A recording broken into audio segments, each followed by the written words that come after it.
buenas tardes, bienvenidos a la entrevista de hoy, bienvenidos a Lumenfree. Hoy estamos con el invitado especial, el doctor Ángel, nutricionista de la Universidad Javeriana, miembro de la American Society for Nutrition y especialista en promoción de la actividad física para la salud del Center Disease Control, Centro de Control de Prevención de Enfermedades. Doctora Lumenfree. Muchas gracias, Lumenfree, por la invitación a este evento para hablar sobre un tema bien interesante en nutrición, que es el tema de las proteínas. Sí, vamos a hablar hoy sobre lo que son los mitos y las realidades de las proteínas. Sí, de acuerdo. Doctor, ¿de qué depende la calidad o valor biológico de la proteína? La calidad o valor biológico de la proteína depende del contenido de aminoácidos de las mismas. Todas las proteínas están conformadas por unos monómeros, digamos que es como unos ladrillos, así como una pared está hecha de ladrillos. Las proteínas están hechas de unos ladrillos que serían los aminoácidos. Dentro de esos aminoácidos, que biológicamente se considera que son 20, hay más en la naturaleza, pero digamos que los seres vivos utilizamos 20 aminoácidos de todos los que hay en la naturaleza. De esos 20, hay 7 a 8 aminoácidos que llamamos nosotros aminoácidos esenciales.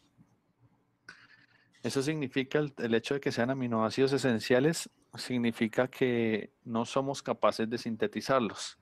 Es decir, nuestro cuerpo no es capaz de construir esos aminoácidos a partir de cualquier otra molécula orgánica que nosotros tengamos en el organismo.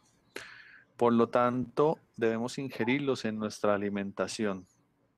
Esos aminoácidos son la histidina, la isoleucina, la leucina, la valina, la lisina, la metionina, la fenilalanina, la treonina y el triptófano. Los demás aminoácidos no son esenciales. Eso quiere decir que si yo consumo estos 8 o 9 aminoácidos, no necesitaría consumir los otros, ya que por nuestro metabolismo podemos convertir uno de estos aminoácidos a cualquier otro aminoácido. O aún hay aminoácidos que se pueden formar a partir de moléculas de glucosa en situaciones metabólicas especiales. Entonces, para tratar de aclarar un poquito más y de redondear, necesitamos aminoácidos en nuestro organismo. De 20 aminoácidos que nuestro organismo necesita, entre 8 y 9, dependiendo de la edad del individuo, son esenciales. Necesitamos ingerirlos en los alimentos. Entonces, si el alimento contiene todos esos 8 aminoácidos en cantidad suficiente, va a ser una proteína de calidad. Pero si, por ejemplo, es deficiente en 2 o 3 de esos aminoácidos esenciales, la calidad de la proteína va a disminuir. A eso se hace referencia con el valor biológico de la proteína, aunque el valor biológico de la proteína ya es un término un poco obsoleto. Hoy estamos hablando de utilización neta de la proteína. El valor biológico de la proteína se mide en porcentaje y es un porcentaje de qué tanto la proteína puede apoyar el crecimiento de un ser vivo, teniendo como estándar la proteína del huevo, que es la proteína de mayor calidad, la proteína del huevo entero, incluyendo clara y yema. Eso sería lo que es el valor biológico de la proteína y la calidad de una proteína. Perfecto. ¿En qué se diferencian las proteínas animal y la vegetal? ¿Tienen estos mismos 8 aminoácidos, ambas, o no? No, la diferencia entre la proteína animal y la proteína vegetal es que la proteína animal carece de todos los aminoácidos esenciales. Muchas proteínas de origen vegetal no contienen esos aminoácidos o los tienen pero parcialmente. Normalmente la mayoría de proteínas de origen vegetal son bajas o en lisina o en metionina. En alguno de esos dos aminoácidos es donde principalmente fallan ellas. Por eso se le llama aminoácido limitante. Normalmente la metionina es un aminoácido limitante, especialmente en las leguminosas o legumbres. Estamos hablando del garbanzo, la lenteja y la arveja. Entonces, ahí a esa proteína lo que le hace falta es metionina. Entonces, si nosotros hiciéramos una dieta completamente basada en estas leguminosas, no tendríamos deficiencia de metionina y obviamente hay muchas proteínas que incluyen la metionina dentro de su cadena de aminoácidos. Y por lo tanto, pues habrían proteínas que no se podrían sintetizar, nos enfermamos, nos desnutrimos y pues llega la consecuencia de que a largo plazo, que es acortar y empeorar la calidad de vida. Mientras que los cereales son bajos en lisina, en términos generales. Entonces, al no contener lisina, ocurre lo mismo que con las legumbres, que les haría falta la metionina.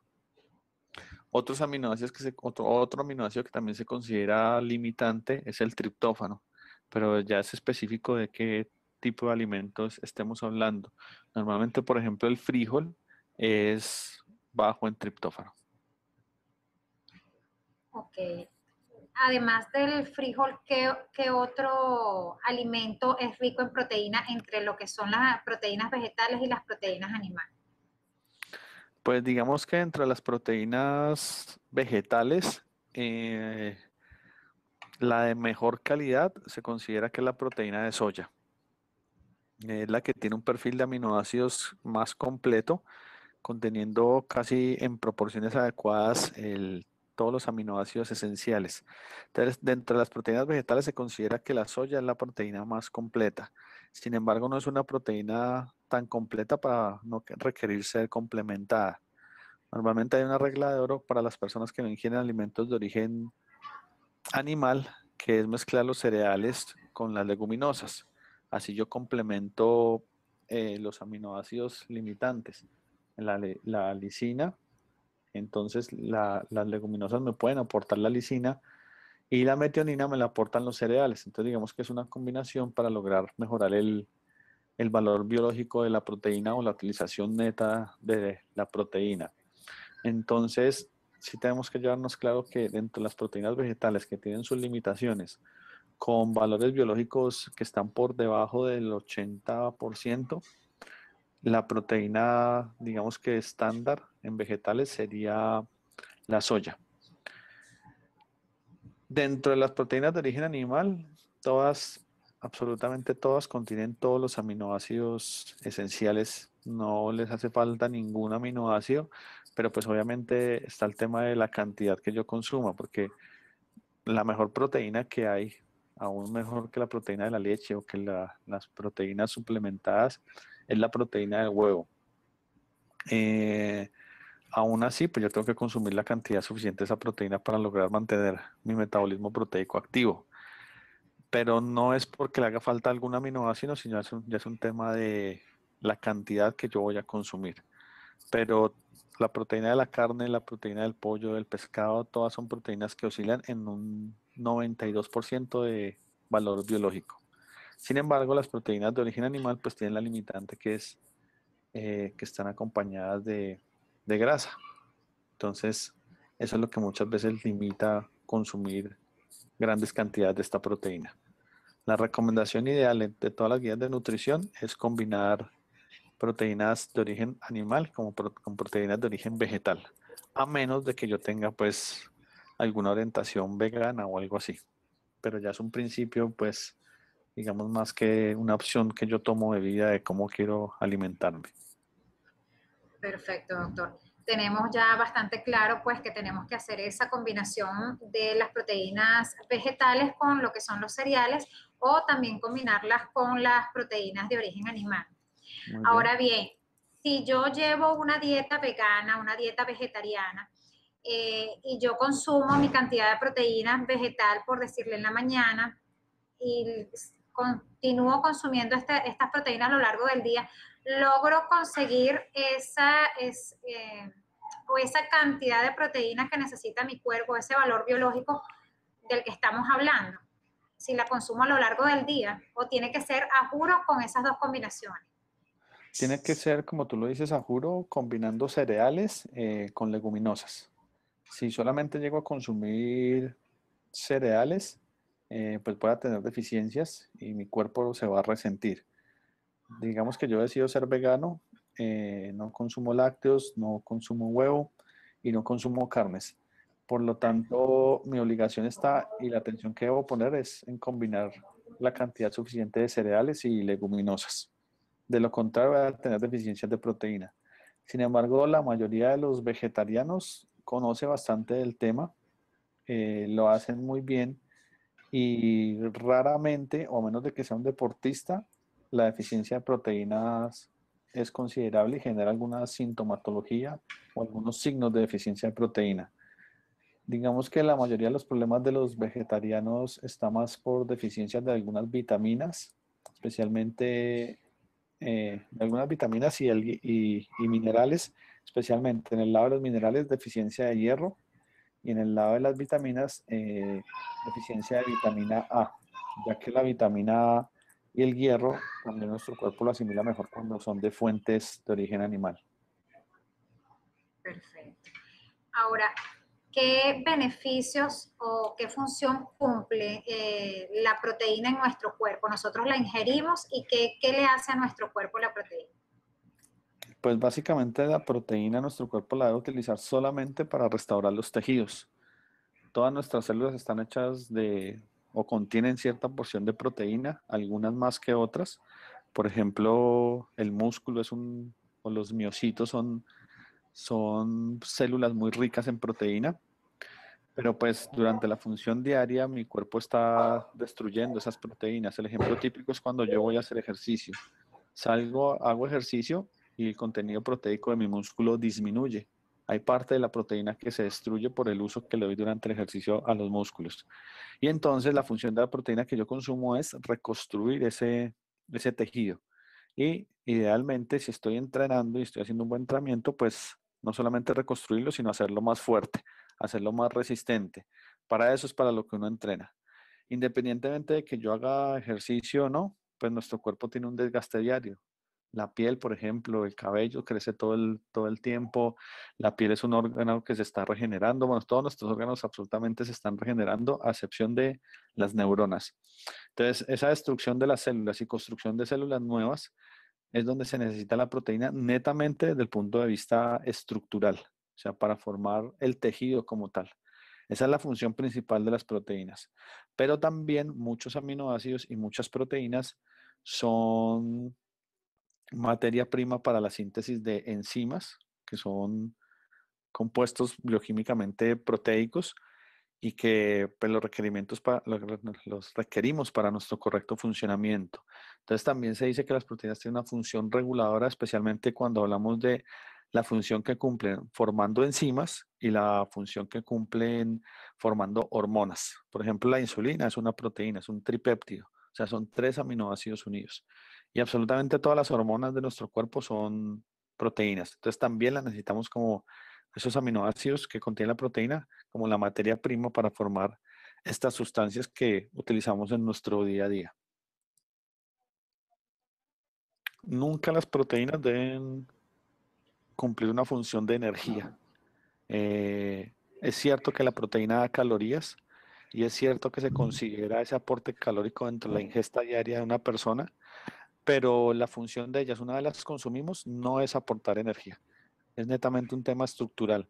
Si yo utilizo las proteínas como fuente de energía, es porque tengo deficiencias en mi dieta o casos extremos ya pacientes en cuidado crítico. Perfecto, entonces ya hemos tocado el tema de lo que es las proteínas como una fuente de energía para el deportista y hemos también tocado el tema sobre lo que es la función que tiene la proteína en el organismo de un deportista. Me gustaría ahora hablar un poquito sobre los nutrientes que encontramos en las proteínas. ¿Nos puede nombrar algunos de ellos? ¿Cuáles son los más importantes? Pues si hablamos de proteína como tal, pues los nutrientes fundamentales ahí son los aminoácidos. Eh, Cuando yo digo que proteína como tal, ¿qué nutriente encuentro? Son los aminoácidos. Sin embargo, pues no existe en la naturaleza un solo alimento que sea netamente proteína. El que más se acerca, digamos que es la clara del huevo, que es básicamente es agua y proteína, pero pues también hay algo de grasa, aunque sea poquito, y algunas vitaminas y minerales. Pero dependiendo de la fuente de proteína que yo esté hablando, pues voy a encontrar otros nutrientes que la está acompañando. Es decir, por ejemplo, la carne de res es rica en proteína, pero también es rica en grasa, también es rica en hierro, pero también es rica en colesterol. Mm, Pero si yo miro, por ejemplo, las proteínas lácteas de la leche de vaca, pues voy a encontrar que no es muy rica en hierro, sino que su nutriente que lo acompaña de forma importante es el calcio, es la vitamina D y es el fósforo y es el potasio. Entonces depende mucho qué tipo de alimento esté hablando yo, pero básicamente en todos los alimentos que son fuente importante de proteínas, pues voy a encontrar una gran variedad de otros nutrientes que lo van a estar acompañando. Pero digamos que es un tema de analizar cada grupo de alimentos como tal. Ok, Y la otra continúa. cosa, Ok, perdón, y la otra cosa dígame. donde encuentro proteína, pues netamente, pues son ya los suplementos, ¿no? Especialmente el whey protein, que es la proteína de suero de leche. Perfecto. Doctora, siguiendo con el tema del deporte, muchas personas que van al gimnasio específicamente o que están realizando algún deporte de fuerza, hacen una dieta hiperproteica. ¿Qué opina usted sobre esta dieta? ¿Cuánto es la cantidad que debe consumir una persona en cuanto esté haciendo este tipo de ejercicios en el gimnasio?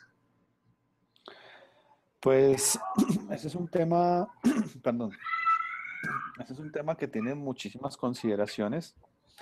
Eh, Hoy en día sabemos que las personas que hacen ejercicio, ya sea ejercicio de fuerza o entrenamiento para la resistencia física, es decir, tanto la persona que su deporte es trotar o montar en cicla como la persona que su deporte es alzar pesas y quiere ganar masa muscular, ambos grupos, siempre y cuando sean personas activas, van a requerir un mayor aporte de proteínas.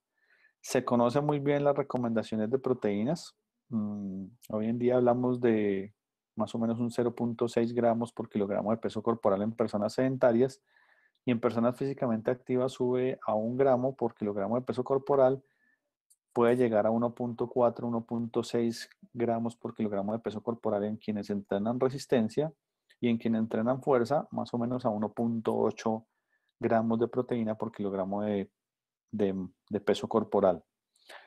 Sin embargo, hay otro grupo de deportistas, digamos que hasta ahí lo dejaríamos lo que sabemos hoy en día de personas que no utilizan ningún tipo de dopaje, pero hay un grupo grande de usuarios en los gimnasios, o por lo menos en mi país pasa, que son personas que utilizan esteroides para lograr sus objetivos. Y hoy en día yo hablaría de una epidemia de uso de esteroides en los gimnasios y centros de acondicionamiento físico. Y ahí no tenemos tan clara cuáles son los requerimientos. Eh, Uno de los efectos de los esteroides es incrementar la síntesis de proteína y más o menos se ha calculado que eso puede llegar a duplicar o triplicar los requerimientos de proteína dependiendo de la cantidad de medicamentos que esté utilizando estas personas. Pero no hay ninguna recomendación clara del uso de esteroides relacionado con la cantidad de proteína que se debe ingerir. Además, recordemos también que está el tema de que hay unos aminoácidos esenciales de los cuales no requerimos megadosis y por lo tanto siempre y cuando yo consuma, que diría yo, 1,8 a 2,0 gramos de proteína por kilogramo de peso corporal, mi cuerpo es capaz de sintetizar el resto de la proteína. Pero los pocos estudios que existen que han buscado cuantificar la cantidad de proteína que consumen las personas en los gimnasios, han encontrado que las personas consumen entre 6, 7 y 8 veces la cantidad de proteína que se recomienda. Eso Correcto. tiene ciertos riesgos para la salud, los cuales tampoco han sido cuantificados de forma clara. El principal riesgo para la salud es que si no estoy utilizando suplementos y consumo proteínas de origen animal, que es normalmente lo que se ve en estas personas, puedo incrementar mi riesgo de enfermedad cardiovascular porque exagero en el consumo de carnes, en el consumo de pollo, en el consumo de huevo y por lo tanto en el consumo de lácteos y todos esos alimentos van acompañados de grasa, grasa saturada y colesterol. Entonces, aunque sea una persona aparentemente sana, la ingestión de grasas que está haciendo es elevada. Otro tema que se está entendiendo hoy en día es el desarrollo o el riesgo de desarrollar osteoporosis, osteopenia y osteoporosis debido a que mayor consumo de proteínas significa mayor producción de ácido úrico por parte del hígado. Al producir mayor ácido úrico, ese ácido úrico se elimina en la orina y se elimina acompañado de calcio.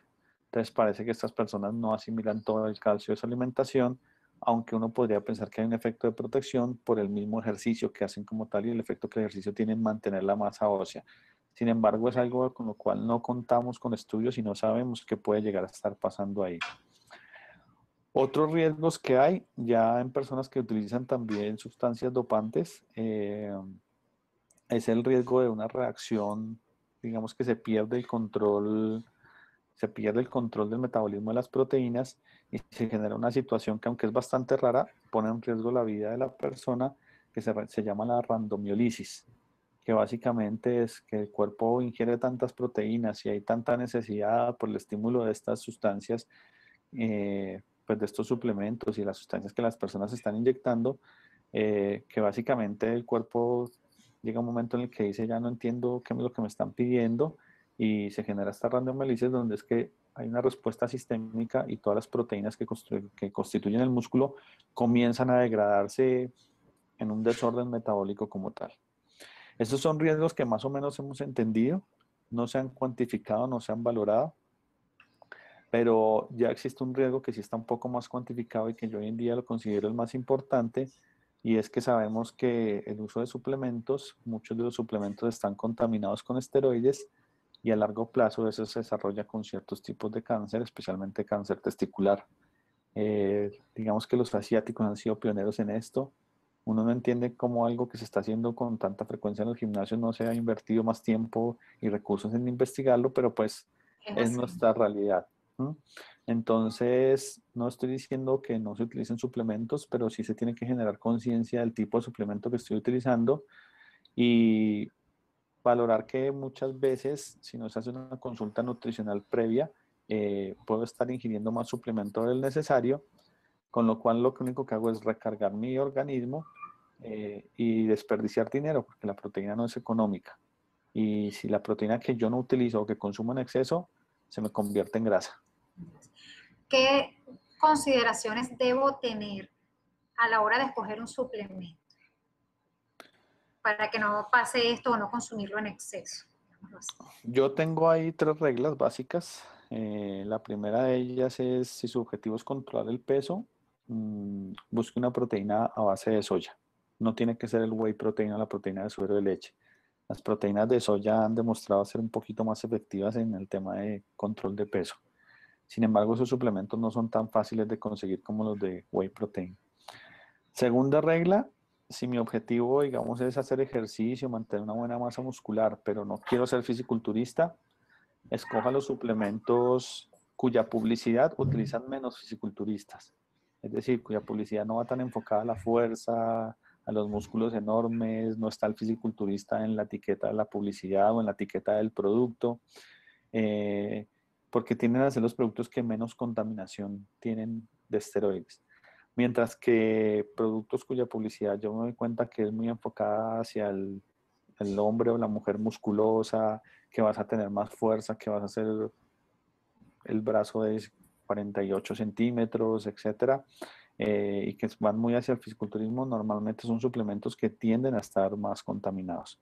Entonces, si yo quiero suplementarme porque estoy haciendo una dieta bastante restringida en calorías y por lo tanto siento que me falta proteína o no cocino en casa, o consumo o soy un vegetariano o estoy mirando si meto el vegetarianismo, es bueno utilizar un suplemento.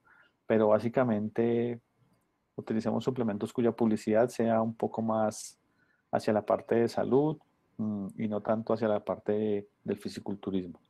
Si mi objetivo es ser fisiculturista, pues hombre, asuma los riesgos y utilice el suplemento que más lo guíe hacia eso, porque normalmente funcionan mejor porque están contaminados con esteroides y asuman los riesgos que eso implica para la salud. Perfecto. Hablemos un poquito o continuemos hablando más bien de lo que son las proteínas vegetales. Ahorita está muy de moda y han salido varias informaciones sobre personas que han triunfado en el deporte con lo que es una dieta vegetariana y consumiendo proteínas de origen vegetal. ¿Qué opina usted sobre esto y qué recomendaciones le da usted a estas personas que están llevando este tipo de dieta para que tengan una buena suplementación proteica a través de la alimentación? Bueno, pues la primera recomendación es decirles que con un buen tratamiento nutricional se puede lograr toda la proteína que se busca. Eh, he manejado atletas de alto rendimiento. Lastimosamente, o bueno, digamos que por una casualidad de la vida, solamente dos de ellos a lo largo de toda mi carrera han sido vegetarianos. Y digamos que la limitante no está tanto por el lado de cuánta proteína pueden obtener, porque de hecho se puede cuadrar, es decir, si requieren un poquito más de disciplina, de que sean conscientes de lo que están consumiendo, pero se puede lograr el tema de las proteínas. A mí el tema que más digamos, me impacta y o me cuesta trabajo manejar con los deportistas que he tenido, es el tema de las calorías necesarias. Eh, Normalmente cuando la persona es vegana es muy difícil lograr un consumo de 3.500, 4.000, 5.000 calorías que muchos deportistas requieren. Incrementar el glucógeno muscular para que haya más energía se hace más complicado. Entonces a mí digamos que a veces me afecta más un poco el tema de calorías que el tema de proteínas como tal. Recomendaciones para ellos, que sean conscientes de que sí se puede, pero que se requiere una asesoría profesional. No es lo que yo encuentre en Google o lo que yo lea en un libro de una procedencia que tal vez no es la más indicada, etcétera, etcétera. Yo les recomiendo es que visite un nutricionista, le haga un plan indicado a sus recomendaciones, a su plan de tratamiento. La proteína, tanto vegetal como animal, tiene unos momentos de consumo ideales en los cuales funciona mejor, mi cuerpo la aprovecha mejor y para eso requiere una asesoría profesional. Entonces, esa sería mi segunda recomendación. No caigan en excesos. Y sí se puede, pero tengo que asumir que es una tarea un poquito más complicada decidir ser vegetariano y ser deportista de alto rendimiento. No digo que no se pueda, solamente que requiere más disciplina, más control, más asesoría. Claro, comprensible. Doctor, para el aumento de masa muscular, ¿qué consideraciones tiene que tener, digamos, una persona común? Vamos a hablar de una persona que va al gimnasio, que no está buscando ser deportista, que a lo mejor está haciendo, por decir, caminar, está haciendo un deporte de bajo impacto. Sí, ¿Qué debe ser? pues yo diría que hoy en día lo que más ve uno es no exagerar el consumo de proteína. A mí a diario me llegan a la consulta mujeres de 40 años, o bueno, también mujeres muy jóvenes que están utilizando los suplementos de proteína y muchas veces su alimentación es adecuada en proteínas. Entonces, están desperdiciando plata, están desperdiciando recursos y esos productos no son milagrosos tampoco. Eh, um, Toda la proteína que el cuerpo necesita en un deportista que, como lo que tú me describes, puede provenir de los alimentos, pero nuevamente requieres una asesoría nutricional donde las necesidades se ajusten a esa persona. Hay que hacer ejercicio, hay que continuar haciendo ejercicio, pero no con las megadosis de proteínas que uno normalmente ve. No es mejor el suplemento que aporta 42 gramos de proteína por vaso que el que aporta 20. No siempre es el mejor y no siempre es el más indicado. Entonces, el tema se me va a mí es por asesoría. Mm, Cuadrar las proteínas, pues es algo que requiere tomarse su trabajo y una asesoría y pues hoy en día hay nutricionistas, creo que en todos los países del mundo, utilizamos ese recurso que es muy valioso. ¿Debemos solamente consumir proteínas para el aumento de masa muscular o debemos consumir otro grupo de alimentos para lograr este fin o para mantener nuestra masa muscular? La masa muscular se mantiene o se aumenta, no tanto por la necesidad porque yo cumpla mis necesidades de proteína, porque como te digo, hay aminoácidos que mi cuerpo puede sintetizar y aún los puede sintetizar a partir de carbohidratos. Normalmente cuando la persona no incrementa su masa muscular o no incrementa de peso, es más por un déficit en las calorías totales que está consumiendo más que de proteína específica como tal. He tenido algunos casos de personas que quieren subir de peso, ingieren 3 o 4 veces la proteína que necesitan, pero sus dietas son deficientes en 400, 800, 1200 calorías al día. Eso muchas veces los lleva a que digan, bueno, ingiero proteína, ingiero mucha proteína, mi almuerzo es 2 pechugas de pollo y una ensalada de verduras, mi desayuno son 5 claras de huevo y un vaso de leche descremada y no crezco. Y básicamente no crecen es porque hay un déficit en la cantidad de calorías que están consumiendo. Siempre y cuando yo no consuma todas las calorías que mi cuerpo requiere, mi cuerpo va a utilizar la proteína como fuente de energía. Y ese es un proceso que se forma un círculo vicioso porque para que mi cuerpo utilice la proteína como fuente de energía, adicionalmente gasta mucha energía. O sea, es un proceso que metabólicamente es muy desgastante para el cuerpo porque mi cuerpo no está diseñado para eso. Por lo tanto, lo que hago es todavía forzar más mi cuerpo y generar un poquito más de déficit en el consumo de calorías. Entonces, a esas personas que quieren mantener masa muscular o incrementar masa muscular hasta cierto nivel, incrementar peso, obviamente todo el mundo quiere subir de peso a partir de masa muscular, les digo es que se fijen más en la cantidad de calorías que están consumiendo que en la proteína como tal. Que normalmente la proteína se les va la mano, pero en calorías se restringen mucho, especialmente si están en un tema de definirse, de marcarse, etcétera, etcétera.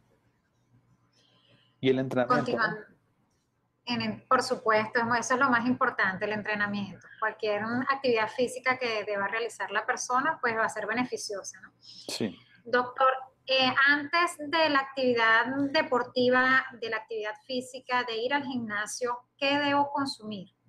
¿Debo consumir proteínas? ¿Debo consumir carbohidratos o incluir algún otro grupo de alimentos? Antes de hacer ejercicio, la prioridad es consumir algo de carbohidratos. Yo lo que necesito es energía, probablemente el glucógeno muscular, que es la fuente de energía inmediata para los músculos, venga depletado, especialmente en horas de la mañana. Y ahí lo que mi cuerpo necesita es carbohidrato, porque es carbohidrato lo que yo voy a utilizar durante el entrenamiento. Entonces es una prioridad la ingestión de carbohidratos. Después del ejercicio, viene una prioridad de combinar carbohidrato y proteína como tal. ¿Mm?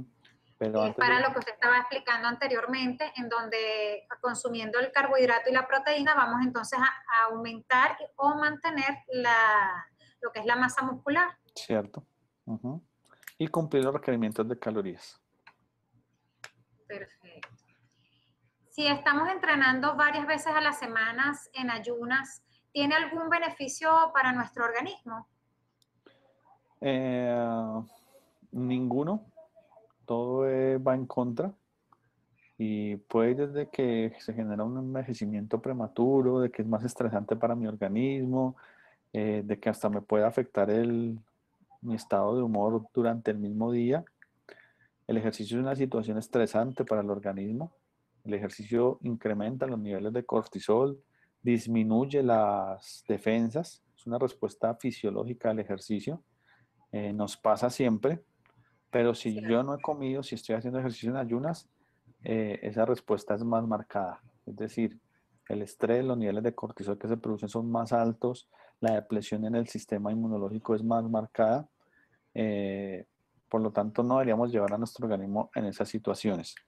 A menos de que yo sea un deportista de alto rendimiento y ya entre entrenador y nutricionista se cuadren algunos ciclos con algunos objetivos específicos para, digamos que generar mayores reservas de glucógeno en el músculo.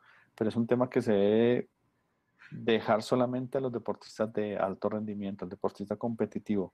Si yo soy una persona que hace ejercicio por salud, que quiero mantenerme fitness, ser saludable, físicamente activo, con todos los beneficios que eso tiene, nunca es recomendable entrenar en ayunas, para nada.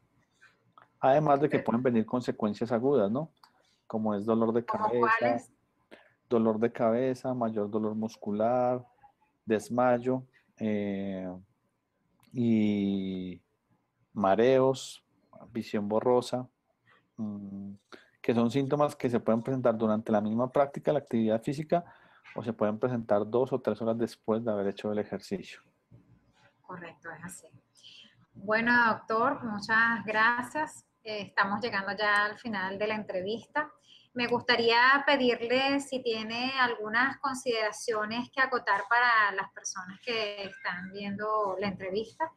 Pues bienvenida.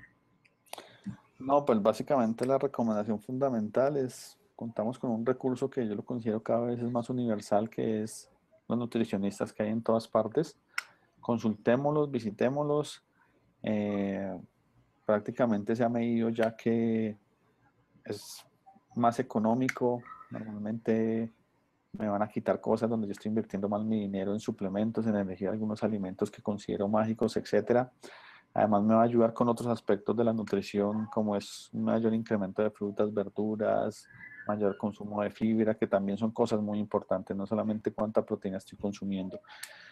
Hay que revisar la cantidad de calorías que yo estoy consumiendo y ver si van en acorde con el objetivo que yo tengo, sea subir, bajar o mantenerse. Eh, las proteínas no son milagrosas. Utilicemos los suplementos con responsabilidad y ojalá formulados y no formulados por un entrenador de un gimnasio, sino por un nutricionista previa a una evaluación nutricional completa. Eh, Cuidémonos de los efectos adversos de los suplementos, tanto directamente como por la contaminación con esteroides, como por otros tipos de efectos secundarios como hepatotoxicidad que también se ha visto en algunos suplementos. Entonces, no siempre el suplemento es la solución. ¿Es posible consumir la suficiente proteína de fuentes vegetales? Sí, se puede lograr, pero tampoco las fuentes de proteína de origen animal son para satanizarlas. Perfecto, muchas gracias. Antes de retirarnos, pues me gustaría pues que habláramos un poquito sobre su libro. Me llevó información de que ahorita en el mes de febrero va a sacar un libro, pues me gustaría que les adelantara para en una próxima entrevista pues hablar un poco más, que nos adelantara de qué trata el libro. Bueno, este es un libro que básicamente nace de una estadística. Es una estadística donde la Organización Mundial de la Salud otorga anualmente la responsabilidad de 3 millones de muertes en el mundo al año por un bajo consumo de frutas y verduras. Eh, de ahí nace escribir un libro sobre el tema, que como tú bien lo dices, se va a publicar en el mes de febrero, o sea, ya muy cerca. Esperamos que a través de Lumen Free lo podamos comercializar en Venezuela. Mm, y básicamente es una guía para que la gente aprenda sin mitos, sin falsas promesas, a consumir dos grupos de alimentos que realmente tienen grandes beneficios para nuestra salud. Esas, esas 3 millones de muertes al año que estima la Organización Mundial de la Salud, que es un número muy parecido al número de muertes que produce el sedentarismo en el mundo, no se dan porque yo no me comí la manzana y entonces me muero. Se dan porque desarrollo enfermedad cardiovascular, se dan porque desarrollo accidente cerebrovascular, porque me vuelvo diabético, porque mi peso se incrementa, porque desarrollo algunos tipos de cáncer. Entonces en el libro la gente va a encontrar cómo estos alimentos los debo consumir y cuál es el rol que tienen en prevención de todas esas enfermedades y también en algunos casos en el tratamiento de las mismas enfermedades. Y voy a poder conocer uno a uno el aporte nutricional de todas las frutas y todas las verduras. Bueno, suena bastante interesante este libro. Esperemos, Muchas gracias. sí, le esperamos tener acá pronto, ya luego de que haga, pues, de que lo haya publicado, que lo tengamos acá en Lumen Free nuevamente y podamos conversar un poquito más, podamos ver el libro y ver de qué trata. Perfecto. Claro que sí, cuento Bueno, con eso. muchas gracias, doctor. Gracias a todos los oyentes por estar acá con nosotros en la entrevista. Nuestro invitado especial, el doctor Ángel, nutricionista de la Universidad Javeriana y miembro de la American Society for Nutrition. Es especialista en promoción de actividad física para la salud. Bueno, doctor, hasta pronto. Gracias. Hasta luego y un saludo a todos los venezolanos.